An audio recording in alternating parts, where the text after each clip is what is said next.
It's a pleasure to introduce Mr. Raja Azmi Raja Nazuddin, a distinguished board leader and strategic finance expert with over 37 years of leadership experience. He serves on the board of UDA Holdings Berhad and has held senior roles at the Malaysian Aviation Commission and Malaysia Airports Holdings Berhad, where he led major growth and transformation initiatives. Today, he's also a certified coach, helping leaders and entrepreneurs achieve financial clarity and sustainable success. Please join me in welcoming Mr. Raja Azmi Raja Nazuddin. Salam alaikum, Mr. Raja Azmi. Waalaikumsalam, Brother Hafiz. How are you? Pretty good. Thank you so much for your valuable time today. Could you please introduce yourself and share your professional journey, including your time as Group CEO and Chief Financial Officer of Malaysia Airports? Bismillahirrahmanirrahim. Assalamualaikum warahmatullahi wabarakatuh. Allow me to share my background. I started work back in 1987. That time I was working in an audit firm, Coopers and Lybrand, which subsequently became PricewaterhouseCoopers today. And ever since that, I have been moving along several companies and industries, ranging from automotive, construction, infrastructure, healthcare, and so on and so forth, including telecommunications, property, aviation, until my last posting back in 2024 was the Chief Operating Officer of the Malaysian Aviation Commission. But prior to that, I was the CFO and CEO of Malaysia Airports Holdings Berhad, which manages 39 airports in Malaysia. Based on your experience, what is the most important leadership lesson you've learned along the way during all these years? Several. I will choose the one that is most compelling to me. But among the leadership lessons to me is perseverance and resilience is among them. Means you set your mind on something, you really persevere and with high resilience because you will be facing a lot of challenges along the way, and the road is not always a straight road. It may be a bumpy road, a crooked road, but if you are strong-willed enough with high mental resilience, then that should carry you through. So perseverance and resilience is a very important attribute to me. And then another attribute to me is having meaning and purpose. Meaning and purpose means your ultimate goal. Your ultimate goal is to derive the pleasure of Allah Subhanahu Wa Taala in whatever you do. So in my career, whatever I strive for in terms of becoming the best that my organization can be, not the best necessarily what I can be, what I can contribute, so that the organization can be the best what that it can be, is through meaning and purpose, high meaning and purpose. And finally, with all that, culminating all that, the one attribute which I cannot compromise on is integrity. So integrity is something which again doesn't mean integrity to me does not only mean that you are not involved in bad deals or corrupt practices. Not just that. To me, integrity is far wider than that. Integrity is what you do in private should be consistent with what you do in public. So if what you wouldn't, you're not proud of yourself what you do in private, then it shouldn't also be displayed in public. So you should have consistency. So integrity is a way of life to me. Mashallah, this is really impressive to know that from your perspective, organization plays a very important role and it's got more importance than personal development. So, from your experience in corporate governance, what do you believe makes an organization strong and sustainable over the long term? For me, having a very strong set of vision, mission, and values. Because your sense of purpose. So you start with vision. Vision statement is where the organization hopes to be in the future, what they aspire to be. So I urge an organization to set itself as high as or as big a vision statement as possible. For example, to be the forefront, the leader, the role model of things that for others to follow, but be the best that the organization can be from a vision standpoint. That's a vision statement. Then of course you have a mission statement, means how to get there. So your mission statement is also to push yourself hard. Maybe come with some simple mission statements in order to achieve your vision statement. So vision and mission, but not forgetting your values. So that's why I mentioned vision, mission, values. So values are like integrity, trust, respect, accountability, honor, honesty, creativity, and so on and so forth. So from a corporate governance standpoint, a company should uphold strong sets of vision, mission, values, and live with it, live by it. And if anybody who does not honor the vision, mission, value, it means they are not aligned with the journey of the organization. So that's how if I look at it, if I go into any organization or if I coach any organization, because I'm also a financial coach now, and I'm a financial coach to help SMEs help turn around their finance, but a lot of them will realize that my first question to them is not necessarily how strong their cash flow is, how much sales they're doing, but my first question is show me your vision, mission, and values. Because with a strong set of vision, mission, and values, that's like a guiding principle to not steer you away off track. And you're always on track, and later whatever activities that you do support that mother vision, mission, values.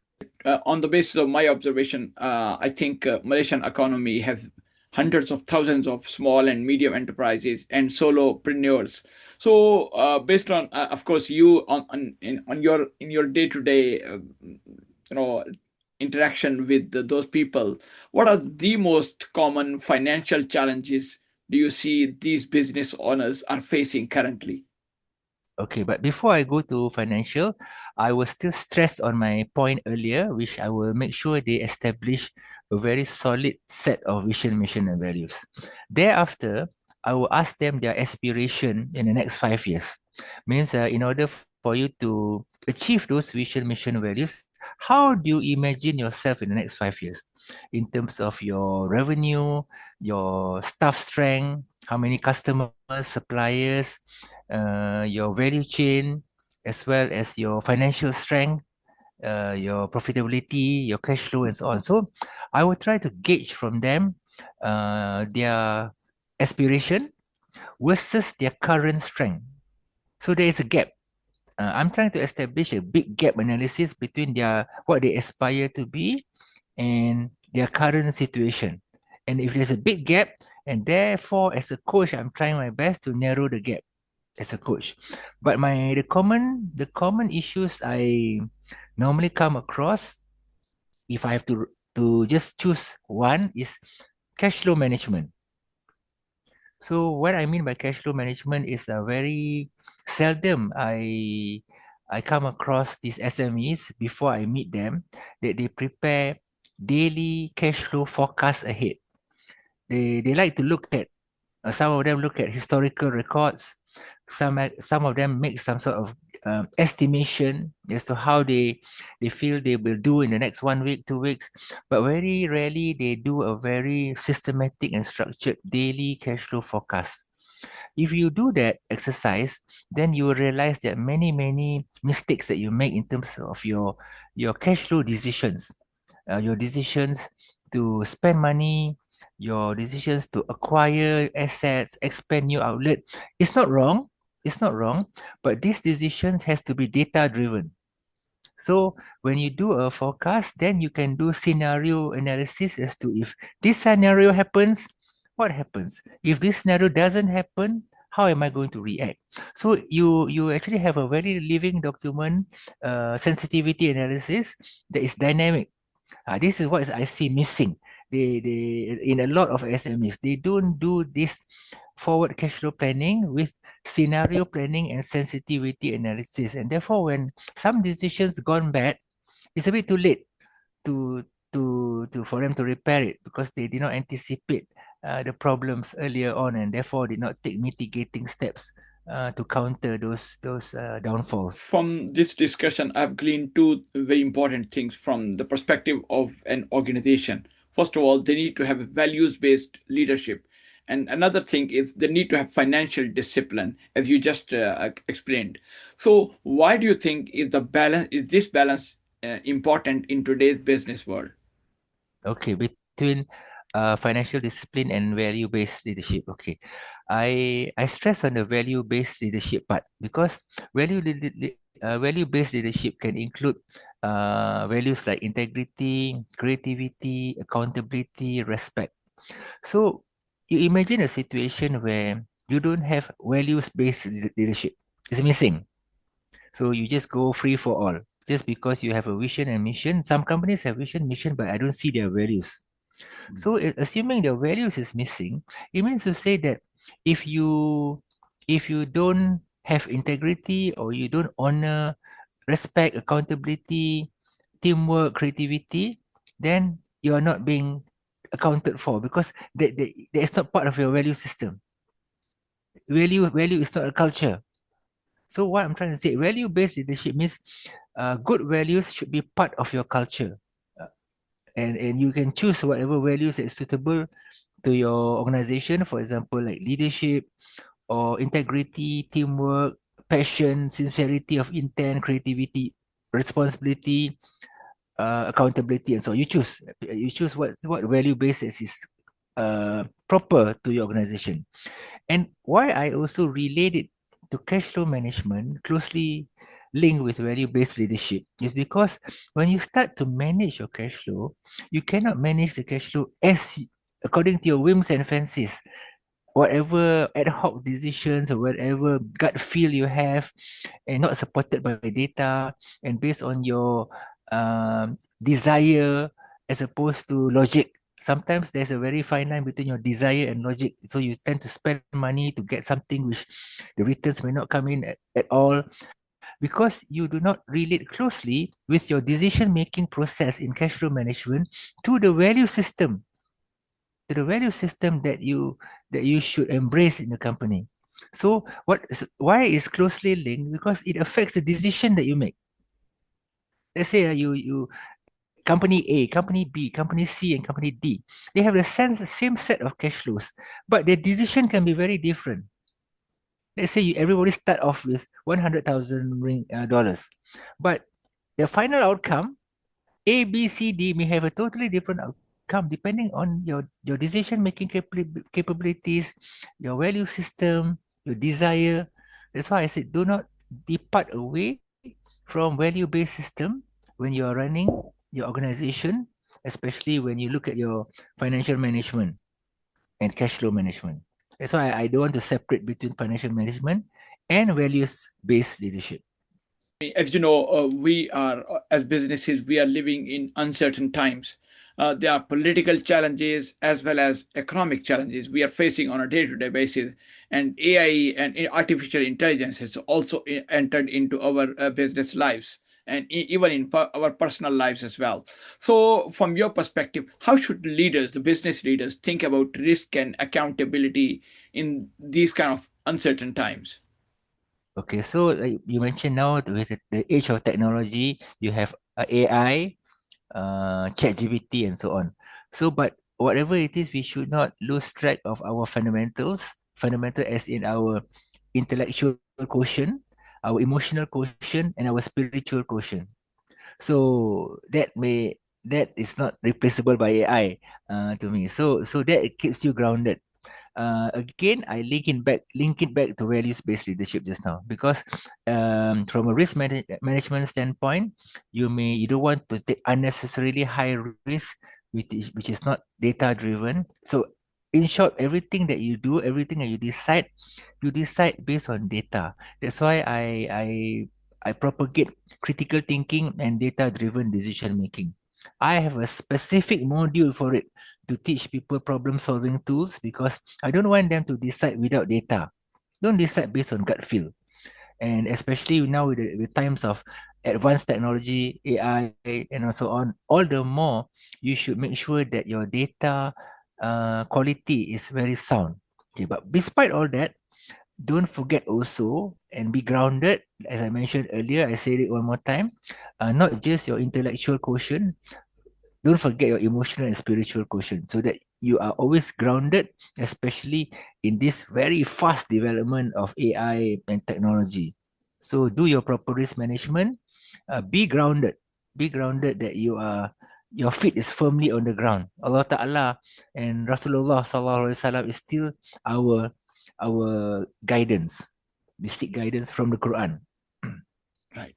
Because you have spent most of your professional life in aviation and transportation industries, and besides that, you have spoken at many international forums, not just in Malaysia but so many other places as well.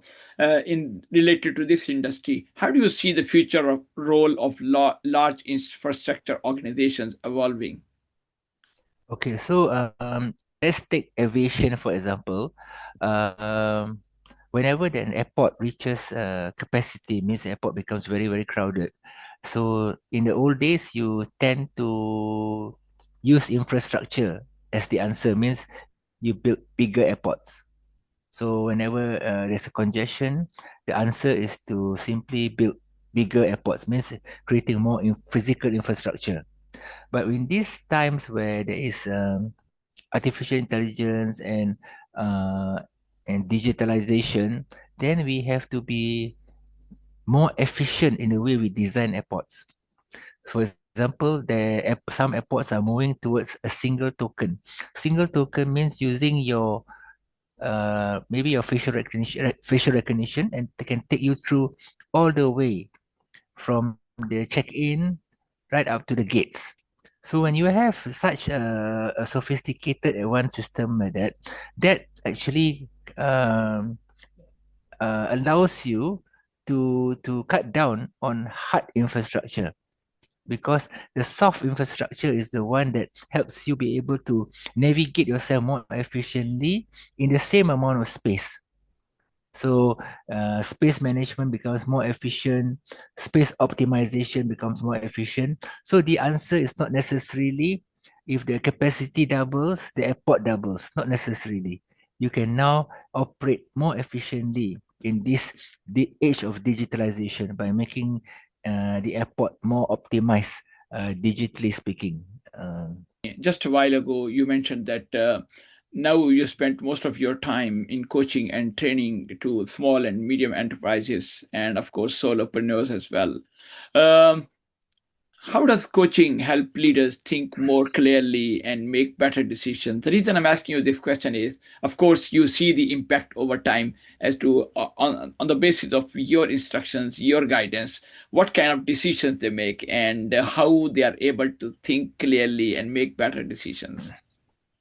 See, I differentiate coaching from training, Brother Hafiz.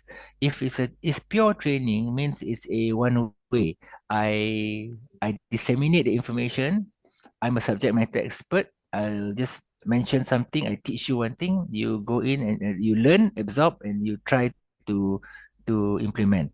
But coaching to me is uh, a lot more interactive, whereby the coaching process, if you but you have to have some attributes of a coach. You must be a very good listener, and you must be very good in asking powerful questions. So the skill of a good coach, you must be able to ask very, very powerful questions, and you must be a very, very good listener.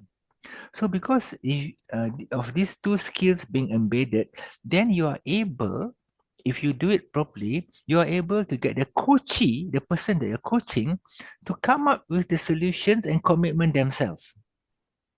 The difference is if you are forcing it down on them, then there's a lack of accountability because and ownership, because somebody is just forcing you to do something. But a coaching process is where you are able to gather from them based on your verbal and non-verbal cues, your listening skills, your questioning skills, and you are able to probe them, probe them so that they can come up with the solutions themselves. And later, when you come back for follow-up sessions, you monitor the progress. And typically, I have about 4 to 6 sessions so that I'm able to monitor their progress, and I would like to see a delta. I would like to, what I mean by a delta is your situation has to be better now than when you first saw me. You have to start to have atomic habits. Atomic habits maybe not necessarily you achieve the sky and the moon over one day, but little improvements like 1%, 2% will result in exponential growth over time. So coaching is a fantastic field that allows you to extract the best in others if you are able to be passionate about it and do it properly. Right. And my next question is also related to the same issue. As businesses, cash flow is perhaps the most important thing, one of the most important, if not the most, but at least one of the most important thing in every business. So, what is one practical step you would like to teach these entrepreneurs they should take to improve their financial clarity? Okay. If I have to use one word, I will use scoreboarding. But scoreboarding in relation to cash flow forecast. Okay, what do I mean by scoreboarding? I will set some when I meet the people that I coach, my coaches, I will analyze their current situation. I will also analyze their intended target, and I will sort of gauge what would be a fair target for them. Say end of this year, end of next year, and so on. And I don't just simply set random targets, Brother Hafiz. When I analyze the situation, when I set a particular target, I set the target which is stretching, but not too stretching, which is something within your capability to deliver and perhaps a bit more. Okay, what I mean by scoreboarding is assuming that somebody has about 300,000 today, and I set a target of a million maybe in 1.5 years. So scoreboarding means you break down the increment amount that you ask them to achieve, the incremental amount, divide by the number of facilities that they have, and divide by the number of days left. Maybe say 1.5 years, about 500 days. So when you do that, then you come out with an amount per day, which is relatively achievable. Say 140, 150 ringgit a day. So what with that amount, I just have to make sure that they are disciplined enough that when they manage the cash flow, your average net return per day should be about 140, 150 ringgit a day. Some days are better, some days are worse, especially during payday. But as long as you're able to understand what you are supposed to achieve on average, then you try to get it on a weekly basis. Okay, on a weekly basis, that has to be the average per day. Even you can't have it every day, at least the daily average for the week is that amount. So if you maintain that consistently over time, then you should be able to get the targeted amount that is set for you. So if I have to choose one word that I normally use for my financial coaches is I use scoreboarding. Scoreboard means I scoreboard from now to then what I want them to achieve. I break it down into the number, how much per day, and ask them, is it possible? If it's possible, track it properly. So there is a system to track. If you are slightly short, then you have to push harder to push up the average so that the average doesn't run away too much from the one I set for you, and you can maintain it consistently. Inshallah, you will get that target. It's not just a random. Right, sir. And sir, the Halal Times being one of the most active halal media player globally, we get a lot of chances to go visit a lot of places, attend a lot of industry events, forums, where we get to meet young professionals and entrepreneurs, and want to be entrepreneurs, young people like in their early 20s. They most of them, they want to be true to their faith. Of course, they want to cling to their faith, and they want to respect the values, they want to implement the values which their religion teaches them. But they are a kind of in vague situation. They don't know, they don't have any clarity as to how to start or how to improve in their current their current roles. So what kind of message would you like to give to these people who really want to improve themselves, but somehow they are not able to progress as organizations or as businesses? Maybe I can think about a couple of things. Number one is um, whatever do whatever you are very passionate about, very passionate about, and then we also determine that your passion has got enough demand for it. Okay, so it's a three circle visualization: supply, demand, passion. So supply, demand, passion intersects, and in the middle part there is your sweet spot. Means you're passionate about something, there is a supply for it, and there's a market for it, there's a demand for it. So inshallah, then it will be not too rigorous for you, because it's something that you're passionate about and there is a demand for it. Okay, this one is go for what your passion is. Number two. Secondly is set a true meaning and purpose for what you want to achieve in life ultimately. Okay, so think long term as well. Don't just think short term under your nose. Think, what do you want to leave this world with? When I leave this world, I want to leave this world with what? What will people remember me with? Okay, something big, contribution for the ummah. So number one just now, passion, supply, demand. Number two, your meaning and purpose in life. What is the big thing that you want to leave behind in this world as a contribution to the ummah? Number three is, you will face challenges along the way. You have to have the thing I mentioned earlier, which is your perseverance, your resilience, your meaning, and your integrity.